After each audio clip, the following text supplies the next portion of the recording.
என்னைய பார்த்து ஏன் சீமான்னு பயப்படுறீங்க? நீங்கள் தான் ரொம்ப வீரராச்ச.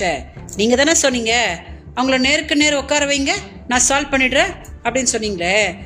தைரியமாக கொஞ்சம் பெங்களூர் கிளம்பி வாங்க சீமான். என்கிட்டேருந்து ஓடி ஓடி ஓடி ஓடி எத்தனை நாள் ஓட போகிறீங்க? யார் சீமான் உங்களை காப்பாற்ற போகிறாங்க? பெங்களூருக்கு உங்கள் பொண்டாட்டி, உங்கள் கட்சி, உங்கள் வழக்கறிஞர் அப்படின்னு ஊரில் யாரெல்லாம் இருக்காங்களோ எல்லாரையும் கூட்டிகிட்டு வாங்க. நேருக்கு நேர் உட்காந்து இந்த 14 வருஷம் பிரச்சனையை என்னன்னு பேசி தீப்போம்.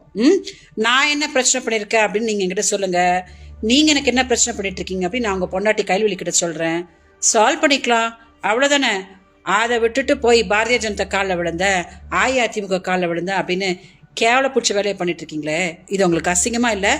ஒருவேளை பெங்களூர் வர்றதுக்கு உங்களுக்கு தைரியம் இல்லை அப்படின்னா அங்கேயே ஒரு நிகழ்ச்சி அரேஞ்ச் பண்ணுங்க சீமான்.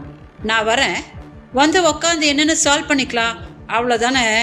ஸோ தயவு செஞ்சு மீடியா இந்த வீடியோ டெலிகாஸ்ட் பண்ணுங்க. சீமான், அண்ணாமலை கூட உக்காந்து ஒரே மேடையில் வீரவசனம் பேசுறதுலாம் பெரிய விஷயம் கிடையாது. நேருக்கு நேர் ஏன் முன்னாடி உக்காந்து இந்த பிரச்சனையை சால்வ் பண்ணாதான் நீங்கள் ஒரு ஆம்பளை, நீங்கள் ஒரு தலைவன் அப்படின்னு மக்கள் ஒத்துக்குவாங்க. ஓகே? ஸோ தயவு செஞ்சு இதை கொஞ்சம் டெலிகாஸ்ட் பண்ணுங்க.